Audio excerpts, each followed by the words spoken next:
नीलाञ्जनसमाभासं रविपुत्रं नियमाग्रजं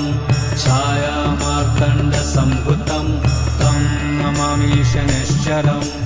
नीलाञ्जनसमाभासं रविपुत्रं नियमाग्रजं छायामार्तण्डसम्भुतं तं नमामि शनैश्चरम् नीलाञ्जनसमाभासं रविपुत्रं नियमाग्रजं छायामार्तण्डसम्भुतं तं नमामि शनैश्चरम् नीलाञ्जनसमाभासं रविपुत्रं नियमाग्रजं छायामार्तण्डसम्भुतं तं नमामि शनैश्चरम् नीलाञ्जनसमाभासं रविपुत्रं नियमाग्रजं